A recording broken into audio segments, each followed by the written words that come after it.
ತೋರಿಸ್ಕೊಡ್ತಾರೆ ಅವರ ಯುಕ್ತಿಗಳಲ್ಲಿ. ಅದು ನಾಳೆ.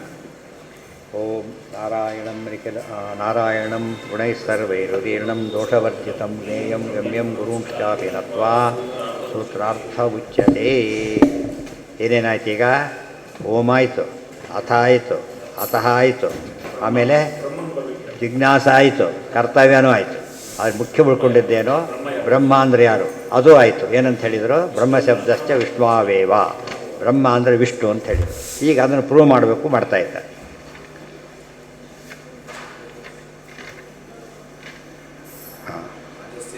ಇಲ್ಲಿ ಕೂಡ ಅಂತ್ಯಜಾಪಿ ಭಕ್ತ ನಾಮಜ್ಞಾನಾದಿ ಕಾರಣದೆಲ್ಲ ಆಯ್ತು. ಈಗ ಯಮಂತ ಸಮುದ್ರ ಅದು ಆಯಿತು. ನಾಮ ಇನ್ನೊಂದಿದೆ ಈಗ. ಇಷ್ಟೇ ಅಲ್ಲ, ಅಲ್ಲಿ ಯಾವುದೇ ಪದ ಇದ್ದರೂ ಕೂಡ ನಮ್ಮ ಪರನೇ ಆಗುತ್ತೆ. ವೈಷ್ಣವರು ಎಂಥ ವಾಕ್ಯ ಕೊಟ್ಟರು ಕೂಡ ಏನು ಯೋಚನೆ ಮಾಡಬೇಕಾಗಿಲ್ಲ. ಎಲ್ಲವೂ ದೇವರ ಹೆಸರಾದ್ದರಿಂದ ಸಮಸ್ಯೆ ಇಲ್ಲ. ಎಲ್ಲಿ ಹೇಳಿದ್ದಾರೆ ಅಂದರೆ, ನಾಮಾನಿ ವಿಶ್ವ ಅಭಿನಸಂತಿ ಲೋಕೆ ಯದಾ ವಿರಾಸೀತ್ ಅನುತಶ್ಚ ಸರ್ವಂ. ನಾಮಾನಿ ಅದು ನಿನ್ನೆ ಆಗಿತ್ತಲ್ಲ, ಯಮಂತ ಸಮುದ್ರ ಅದು ಕಂಟಿನ್ಯೂ ಮಾಡಿದಾರಲ್ಲ. ಯತಃ ಪ್ರಸೂತ ಜಗತಃ ಪ್ರಸೂತಿ ಅಂತ ಹೇಳ್ತಾ, ಜಗತಃ ಪ್ರಸೂತಿ ತೋಯೇನ ಜೀವಾನ್ ವ್ಯಸಸರ್ಜ ಭೂಮ್ಯಾಂ ಇತ್ಯುಕ್ತ, ನಾನು ಎಲ್ಲದಕ್ಕೂ ತಾಯಿಯಾಗಿದ್ದೇನೆ ಅಂತ ಹೇಳ್ತಾ ನನ್ನ ಸ್ವಾಮಿ ಅಲ್ಲಿದ್ದಾನೆ ಅಂತ ತಿಳಿಸಿ, ಅವನೇ ಬ್ರಹ್ಮ, ನಾನು ಬ್ರಹ್ಮ ಅಲ್ಲ. ಯಾರು ಬ್ರಹ್ಮ? ಕವೀನಾಂ ಪರಮಂ ಬ್ರಹ್ಮ ತದೇವ. ಕವಿ ಅಂದರೆ ಜ್ಞಾನಿಗಳು. ಜ್ಞಾನಿಗಳ ದೃಷ್ಟಿಯಲ್ಲಿ ಬ್ರಹ್ಮಶಬ್ದ ಯಾರನ್ನು ಹೇಳುತ್ತೆ? ಯಾವಾಗಲೂ ವಿಷ್ಣುವನ್ನೇ ಹೇಳ್ತಾ ಇದೆ. ಅದಕ್ಕೆ ಹೇಗೆ ಸೂತ್ರ ಅಂತಷ್ಟು ಬ್ರಹ್ಮಸೂತ್ರ ನೆನಪಾಗುತ್ತೋ, ಬ್ರಹ್ಮ ಅಂತಷ್ಟು ವಿಷ್ಣು ಜ್ಞಾಪಕ ಆಗುತ್ತೆ. ಬೇರೆ ಸೂತ್ರಗಳಿವೆ ಇಲ್ಲ ಅಂತಲ್ಲ, ಪಟ್ಟಿಗೆ ಏನು ಸೇರಿಸ್ಬೇಕು? ಅದಕ್ಕೆ ಪ್ರಿಫಿಕ್ಸು ಅಫಿಕ್ಸು ಸೇರಿಸ್ಬೇಕು. ಅದಕ್ಕೆ ಅದು ಏನು ಸೇರಿಸ್ತಾ ಕೊಟ್ಟರೆ ಏನದು? ವಿಷ್ಣುವೇ. ಬ್ರಹ್ಮ ಅಂತಷ್ಟು ವಿಷ್ಣುವೇ ಆಗಬೇಕು. ಮತ್ತು ಎಷ್ಟು ಡೀಟೇಲ್ಡಾಗಿ ಯಾಕೆ ಹೇಳೋದು? ಸೂತ್ರ ಅದು. ಸೂತ್ರದಲ್ಲಿ ಏನು ಮಾಡಿಕೊಡೋದು? ಇನ್ನೇ ಹೇಳ್ಬೋದು, ಪರಮಂ ಮಹದ್ ಬ್ರಹ್ಮ ವಿಷ್ಣು ಅಂತ ಹೇಳ್ಬೋದಿತ್ತು. ಯಾಕೆ ಹೇಳಲಿಲ್ಲ ಅಂದರೆ, ಮುಖ್ಯಾರ್ಥದಲ್ಲೇ ಯಾವಾಗಲೂ ಗತಿ ಶಬ್ದಗಳಿಗೆ ವಿಷ್ಣುವಿಗಿದೆ, ಅದರಿಂದ ಹೇಳಕ್ಕೂ. ಅದಕ್ಕೆ ವಿಷ್ಣು ಸಹಸ್ರದ ಏನಂತ ಬಂತು? ಬ್ರಹ್ಮ ಬ್ರಹ್ಮ ವಿವರ್ಧನ, ಬ್ರಹ್ಮಣ್ಯ ಬ್ರಹ್ಮಕುದ್ ಬ್ರಹ್ಮ, ಬ್ರಹ್ಮ ಬ್ರಹ್ಮ ವಿವರ್ಧನ. ಬ್ರಹ್ಮ ಅಂತ ಹೆಸರು ವಿಷ್ಣುವಿಗೆ ಇದೆ, ಸಮಸ್ಯೆ ಬರಲೇ ಇಲ್ಲ. ನಾಮಾನಿ ಅದು ಇನ್ನೂ ಬೇರೆ ಇದೆಯಲ್ಲ ಅಂತ ಯಾರು ಕೇಳಿದರೆ ಯೋಚನೆ ಮಾಡಬೇಡ. ನಾಮಾನಿ ವಿಶ್ವ ಅಭಿನಸಂತಿ ಲೋಕೆ, ಎಲ್ಲ ಹೆಸರು ದೇವರ ಹೆಸರುಗಳವರು, ಬೇರೆಯವರ ಹೆಸರಲ್ಲ. ಅದು ವಿಶ್ವಕರ್ಮ ಸೂಕ್ತ ಅಂತ ಹೆಸರಿಗೆ ಅದನ್ನು ಕೋಟ್ ಮಾಡಿದರು. ಎಲ್ಲ ಹೆಸರು ಬೇರೆ ಯಾರಿಗೂ ಇಲ್ಲ, ವಿಷ್ಣುವಿಗೆ ಮಾತ್ರ ಇವೆ ಅಂತ ಹೇಳಿದರು. ಆಗ ಪ್ರಶ್ನೆ ಬಂತಲ್ಲ, ವಿಷ್ಣು ಅಂತ ಪದ ಇಲ್ಲ ಅಲ್ಲಿ, ವಿಷ್ಣು ಅಂತ ಪದ ಇಲ್ಲ. ಇನ್ನೊಂದು ವಾಕ್ಯನೂ ಕೋಟ್ ಮಾಡ್ತಾರೆ, ನಾಮಾನಿ ಸರ್ವಾಣಿ ಯಮಾವಿಶಂತಿ ತಮ್ಮೈ ವಿಷ್ಣುಂ ಪರಮಮುದಾಹರಂತಿ. ಇದೇ ಮಾತು ಇದು ಶ್ಲೋಕ ಬೇರೆ, ಆ ಶ್ಲೋಕ ಬೇರೆ. ಇನ್ನೊಂದು ಶ್ರುತಿ ವಾಕ್ಯ ಹೇಳ್ತಾರೆ, ಯೋ ದೇವಾನಾಂ ನಾಮಧ ಏಕಯೇವ. ಇದು ವಿಶ್ವಕರ್ಮ ಸೂಕ್ತದ ಮಾತು. ಒಬ್ಬರಿದ್ದಾನೆ, ಎಲ್ಲ ದೇವರ ಹೆಸರನ್ನು ಹೊಂದಿದವನಾಗಿದ್ದಾನೆ ಅಂತ ಹೇಳಿಬಿಟ್ಟು. ಅದು ಯಾರದು? ಅದು ವಿಶ್ವಕರ್ಮ ಸೂಕ್ತ. ಅದು ಏನಂತ ಆಯ್ತು ಹಾಗಿದ್ರೆ? ಈಗ ಯಾರು ಸರ್ವನಾಮಧಾರಕರು ಅಂದರೆ ವಿಶ್ವಕರ್ಮ ಅಂತ ಆಗಿಬಿಡ್ತಾರೆ. ಹೌದಲ್ಲ? ನೀವು ವಿಷ್ಣು ಬಗ್ಗೆ ಹೇಳಕ್ಕೆ ಹೊರಟಿದ್ದೀರಿ, ವಿಶ್ವಕರ್ಮ ಸಮಸ್ಯೆ ಇಲ್ಲ. ವಿಶ್ವಕರ್ಮ ವಿಶ್ವಕ್ಸೇನೋ ಜನ ಬಂದಿದೆ, ಅದನ್ನು ವಿಶ್ವಕರ್ಮ ವಿಷ್ಣುವೇ, ಆ ವಿಚಾರ ಬೇರೆ. ಬಟ್ ಇಲ್ಲಿ ತೋರಿಸ್ಬೇಕಲ್ಲ, ಗಲಾಟೆ ಇಲ್ತಾನೆ ಇದೆ ಈಗ. ಅದಕ್ಕೆ ಹೇಳ್ತಾರೆ, ಅಲ್ಲಿರೋದು ಏನಂತ ಗೊತ್ತಾ? ಅದು ಒಬ್ಬ ಇದ್ದಾನೆ, ಎಲ್ಲ ದೇವರ ಹೆಸರು ಇದೆ ಅಂತ ಹೇಳಿಬಿಟ್ಟು ವಿಷ್ಣು ಅಂತ ಪದ ಉಪಯೋಗಿಸಲಿಲ್ಲ. ಯಾರು ಗೊತ್ತಾತ? ಅಜಸ್ಯನಾಭೋ ಅಧ್ಯೇಕವರ್ಪಿತಂ ಯಸ್ಮಿನ್ ವಿಶ್ವ ನಿ ಭುವನಾನಿ ತಸ್ತು. ಅವನ ನಾಭಿಯೊಳಗೆ ಪದ್ಮ ಇದೆ ಅಂತ ಹೇಳಿಬಿಟ್ಟು. ಗೊತ್ತಾಯ್ತಾ? ಅವನು ಯಾರೋ ನಾಭಿಯೊಳಗೆ ಪದ್ಮ ಇರೋನು ಅಂತ ಹೇಳಿದರು. ಪದ್ಮನ ಸುಮ್ಮನೆ ಹೇಳಬಾರದೆ. ಏನು ಮಾಡಿದರು? ನಾಭಿಯೊಳಗೆ ಪದ್ಮ ಇರೋನು ಅಂತ ಹೇಳಿದ ತಕ್ಷಣ ನೋಡಿದರೆ ಅದು ವಿಷ್ಣುವಿಗೆ ಬೇರೆ ಅಪ್ಲಿಕಬಲ್ ಆಗಲ್ಲ ಅಂತ ಹೇಳಿದ್ರು ಆಚಾರ್ಯ. ವಿಷ್ಣುವಿಗೆ ಮಾತ್ರ ಇರೋದು. ಚಕ್ರಪಾಣಿ ಅಂತಷ್ಟು ಯಾರು ಅರ್ಥ ಆಗ್ತಾರೆ? ವಿಷ್ಣು. ಶೂಲಪಾಣಿ ಅಂದರೆ ಶಿವ ಆಗಬಹುದು, ಆದರೆ ಚಕ್ರಪಾಣಿ ಅಂದರೆ ಹೇಗೆ ವಿಷ್ಣುವೇ ಆಗಬೇಕು. ಇಲ್ಲಿ ಪದ್ಮನಾಭ ಅಂದರೆ ಏನಾಗಿರಬೇಕು? ವಿಷ್ಣುವೇ ಆಗಿರಬೇಕು. ಆಗ ಹೇಳ್ತಾ ಇದು ವಿಷ್ಣುವರ್ಹಿ ಲಿಂಗಂ, ಅದು ವಿಷ್ಣುವಿನ ಲಕ್ಷಣ. ಲಿಂಗ ಅಂದರೆ ಲಕ್ಷಣ. ಅದು ವಿಶ್ವಕ್ಸೇನನ ವಿಶ್ವಕ್ಸೇನ ಅಸ್ಯ, ಸುತ್ತ ಸೇನೆ ಇರೋದು ಪರಿವಾರ, ಎಲ್ಲರೂ ಪರಿವಾರನೇ, ರಮಾಪುರ ಪರಿವಾರನೇ. ಅಂದಮೇಲೆ ಯಾರು ದೊಡ್ಡವರಾದ್ರೆ ಈಗ? ವಿಷ್ಣು ದೊಡ್ಡವರು. ಆಯಿತಾ? ಅದಕ್ಕೆ ವಿಶ್ವಕ್ಸೇನ ಹೆಸರು ಯಾರಿಗೆ ಅಪ್ಲೈ ಆಗುತ್ತೆ? ವಿಶ್ವಕ್ಸೇನೋ ಜನಾರ್ದನ, ವಿಷ್ಣು ಸಹಸ್ರನಾಮ. ಅದಿದ್ರೂ ನಮಗೇನು ಯೋಚನೆ ಇಲ್ಲ. ಆ್ಯಕ್ಚುಲಿ ವಿಶ್ವಕ್ಸೇನ ಅಲ್ಲ, ವಿಶ್ವಕರ್ಮ ಬಂದಿರೋದು. ವಿಶ್ವಕರ್ಮ ಅಂತಲೂ ದೇವರ ಹೆಸರು ವಿಶ್ವಕರ್ಮ. ವಿಶ್ವಕರ್ಮ ಅಂದರೆ ಏನಾಯ್ತು? ಈಗ ಒಬ್ಬ ದೇವತೆಗಳು ಬಡಗಿ ಇದ್ದಾನೆ ವಿಶ್ವಕರ್ಮ.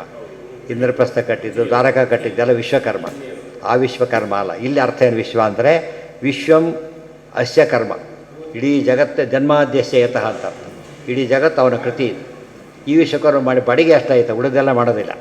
ಕಾರ್ಪೆಂಟರು ಪ್ಲಂಬಿಂಗ್ ಎಲ್ಲ ಮಾಡೋದಿಲ್ಲಲ್ಲ. ಹಾಗೆ ಎಲ್ಲ ಮಾಡ್ತಾರೆ ಮೇಸ್ತ್ರಿ ಆಗಿರಬೇಕು, ಇನ್ನೂ ದೊಡ್ಡ ಕಾಂಟ್ರಾಕ್ಟರ್, ಇನ್ನೂ ಹೈಯೆಸ್ಟ್ ಆಗ್ತಾರೆ, ಸ್ವಲ್ಪ ಮೇಲೆ ಹೋಗ್ತಾ ಬರಬೇಕು. ಇಡೀ ಜಗತ್ತನ್ನು ಎಲ್ಲ ಕಾಲಕ್ಕೂ ಎಲ್ಲ ರೀತಿಯಲ್ಲೂ ಒಬ್ಬನೇ ಮಾಡ್ತಾನೆ ಅಂದರೆ ಯಾರಾತ? ವಿಷ್ಣುವೇ. ವಿಶ್ವ ಇನ್ನೊಂದು ವಿಶ್ವಸ್ಯ ಕರ್ಮಾಣಿ ಯಸ್ಯ. ವಿಶ್ವ ಅಂದರೆ ವಾಯುದೇವರು, ಗೊತ್ತಾಯ್ತಾ? ಅವರಿಂದ ಕರ್ಮ ಮಾಡಿಸೋದು ಯಾರೋ? ನಾರಾಯಣ. ಪ್ರಾಣಸ್ಯ ಪ್ರಾಣ ನಾರಾಯಣ. ಇನ್ನೂ ಬೇಕಾದಷ್ಟಿದೆ. ವಿಶ್ವಾನಿ ಕರ್ಮಾಣಿ ಅಸ್ಮಾದೇವ. ಏನೇ ಹೇಳೋದು ಕೊಡೋದು ಇನ್ನೊಂದು ಮಾಡ್ತೇವೆ ಎಲ್ಲ ಅವಂತೇನೆ. ತೇನ ವಿನಾ ತೃಣಮಪಿ ನ ಚಲತಿ. ಆ ಅರ್ಥನೂ ಬರೋದು, ಬೇಕಾಷ್ಟು ಅರ್ಥ ಇದೆ. ಆಯಿತಾ? ಆಗ ಕೆಲವು ವಿಷಯಗಳು ಬಂತು. ಹಾಗಿದ್ದರೆ ನಾವು ಏನೋ ಅರ್ಥ ಮಾಡ್ತೀವಿ ಅಂದರೆ ನೋಡಪ್ಪ, ಹಾಗೆಲ್ಲ ಮಾಡೋಕ್ಕೆ ಬರೋದಿಲ್ಲ. ನಚ ಪ್ರಸಿದ್ಧಾರ್ಥಂ ವಿನ ಅನ್ಯೋ ಅರ್ಥೋ ಯುಜ್ಯತೆ. ಪದ್ಮನಾಭ ನಾಭಿಯಲ್ಲಿ ಪದ್ಮಗಳು ಅಂತ ಹೇಳಿದ ಮೇಲೆ ಪದ್ಮನಾಭ ಅಂತ ಅರ್ಥ ಮಾಡಿ ಅವ್ರು ವಿಷ್ಣು ಅಂತ ಮಾಡಬೇಕೇ ಹೊರತು ಬೇರೆ ಅರ್ಥ ಮಾಡೋಕ್ಕೆ ಬರೋದಿಲ್ಲ. ಯುಕ್ತಿಯಿಂದ ಮಾಡೋಕ್ಕೆ ಬೆಲೆ ಇಲ್ಲ, ಮಾಡಲಿಕ್ಕೆ ಬರೋದಿಲ್ಲ. ಮುಖ್ಯ ಅರ್ಥವನ್ನು ತ್ಯಾಗ ಮಾಡಕೂಡದು. ಕಾರಣ ಕೊಡಬೇಕಾದ್ರೆ ಕಾರಣ ಎಲ್ಲಿ ಅದಕ್ಕೆ?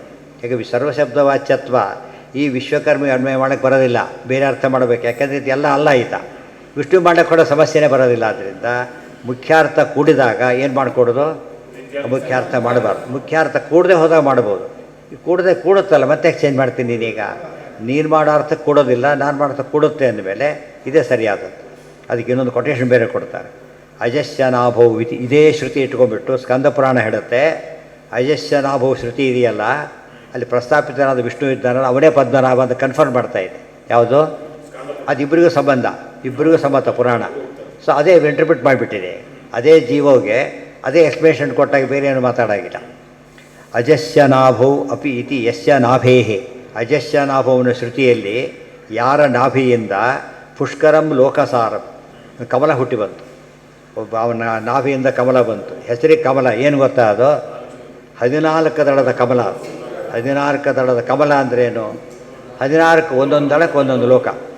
ಅಂದರೆ ವಿಶ್ವಕರ್ತ ಆದ ಪರಮಾತ್ಮ. ಈಗ ಸೊ ನಾವು ಪದ್ಮದಲ್ಲಿ ಬ್ರಹ್ಮದೇವರು ಬಂದರು ಅಂದರೆ ಪರಮಾತ್ಮ ಆ ಪದ್ಮದ ಮೂಲಕ ಬ್ರಹ್ಮದೇವನ ಹುಟ್ಟಿಸ್ಬಿಟ್ಟು ಆ ಪದ್ಮದಿಂದಲೇ 14 ಲೋಕ ಸೃಷ್ಟಿ ಮಾಡಿಸ್ತಾರೆ. ಆಮೇಲೆ ಲೋಕಸಾರಂ ಅಂತ ಅದಕ್ಕೆ ಕರೆದಿತ್ತು. ತಸ್ಮೈ ನಮೋ ವ್ಯಸ್ತ ಸಮಸ್ತ ವಿಶ್ವವಿಭೂತಯೇ ವಿಷ್ಣವೇ ಲೋಕಕರ್ತೃ ಇತಿ ಸ್ಕಾಂದೇ. ಅಂಥ ವಿಷ್ಣವೇ ಲೋಕಕರ್ತೃ ವ್ಯಸ್ತ ಸಮಸ್ತ ವಿಶ್ವವಿಭೂತಯೇ. ವ್ಯಸ್ತ ಸಮಸ್ತ ವಿಶ್ವವಿಭೂತಯೇ. ವ್ಯಸ್ತ ವಿಶ್ವವಿಭೂತಿ, ಸಮಸ್ತ ವಿಶ್ವವಿಭೂತಿ ಅಂತ 2 ಪದ ಇದೆ. ವ್ಯಸ್ತ ವಿಭೂತಿ ಅಂದ್ರೇನು? ಸಮಸ್ತ ಅಂದ್ರೇನು? ವ್ಯಸ್ತ ಅಂದರೆ ಪಾರ್ಟ್ ಮಾಡೋದು, ಸಮಸ್ತ ಅಂದರೆ ಒಟ್ಟಿಗೆ ಮಾಡೋದು. ದೇವರು ಇವತ್ತು ಒಬ್ಬರು ಬಂದು 5-6 ಜನ ಇದ್ದಾರೆ, ಎಲ್ಲರೂ ಒಂದೊಂದು ಪಾರ್ಟ್ ಮಾಡಿ ಮನೆ ಕಟ್ಟಿಬಿಟ್ಟು ಗೊತ್ತಾಯ್ತು. ಒಂದೊಂದು ಪಾರ್ಟ್ ತೊಗೊಂಡು ಒಬ್ಬನೇ ಎಲ್ಲ ಮಾಡಿದ್ದಲ್ಲ, ಕೋಆರ್ಡಿನೇಷನ್ ಇತ್ತು. ದೇವರು ಅವರಲ್ಲಿ ಹಾಗೂ ಮಾಡಿಸ್ತಾನೆ, ಒಬ್ಬನೇ ತಾನೂ ಮಾಡ್ತಾನೆ. ಅದಕ್ಕೆ ವ್ಯಸ್ತ ಸಮಸ್ತ, ಒಂದೊಂದು ಮಾಡಬಲ್ಲ, ಎಲ್ಲ ಒಟ್ಟಾಗೂ ಮಾಡಬಲ್ಲ ದೇವರು ಮಹಿಮೆ ಇದು. ವ್ಯಸ್ತ ಇವತ್ತು ಉಸಿರಾಟ ಎಲ್ಲ ದೇಹ ನಿಯಾಮಕನಾಗಿದ್ದಾನೆ, ಇಂದ್ರಿಯ ನಿಯಾಮಕನಾಗಿದ್ದಾನೆ, ಮತ್ತು ಸಪ್ರೇಟ್ ಇದ್ದಾನೆ ದೇವರು. ನಮಗೆಲ್ಲ ಆಗೋದಿಲ್ಲ, ದೇವರೆಲ್ಲ ಆಗೋದಿಲ್ಲ ಅಷ್ಟೇ. ದೇವರು ಆದ್ದರಿಂದ ಹಾಗೆ ಮಾಡೇ ಮಾಡ್ತಾನೆ. ಇದು ದೇವರ ಮಹಿಮೆ ಇದು. ಅದು ಸಮಾಸ ವ್ಯಾಸ ಯೋಗತ ಅಂದ್ರೆ ಬಂದೆ ಅಲ್ಲಿ ಅರ್ಥ ಸ್ವಲ್ಪ ಬೇರೆ, ಹೇಳೋ ರೀತಿ ಅದು, ಇದು ಮಾಡೋ ರೀತಿ ಅದು, ಅಷ್ಟೇ ಡಿಫರೆನ್ಸ್. ಹೇಳೋದು ಸಮಾಸ ವಿಷ್ಣು ಸಮಸ್ತ ಅಂತ ಒಂದು ರೀತಿ ಹೇಳಿದರೆ, ಎಲ್ಲವನ್ನು ಕೂಡ ವ್ಯಸ್ತವೋ ಸಮಸ್ತವೋ. ಸಮಸ್ತ ಅಂದರೆ ಸಮಾಸ ತಾನೇ, ವ್ಯಸ್ತ ಅಂದರೆ ವ್ಯಾಸ ಸಮಾಸ ವ್ಯಾಸ ಯೋಗತಃನೇ ಆಯ್ತದು. ಆದರೆ ಒಂದು ಅಪ್ಲಿಕೇಶನ್ ಇರೋದು ಥೀರಿ ಇರೋದು, ಅಷ್ಟೇ ವ್ಯತ್ಯಾಸ. ಅದೇ ಅಲ್ಲಿಗಿರಲಿ, ನಾಳೆ ದಿವಸ ಅದು ಕಂಟಿನ್ಯೂ ಮಾಡೋದು. ಸರ್ವೇಂದ್ರಿಯ ಪ್ರೇರಕೇಣ ಶ್ರೀ ಪ್ರಾಣಪತಿ ನೇರಿತಃ ಯದವೋಚಮಹಂ ತೇನ ಪ್ರಿಯತಾಂ ಕಮಲಾಲಯ ಆನಂದತೀರ್ಥವರ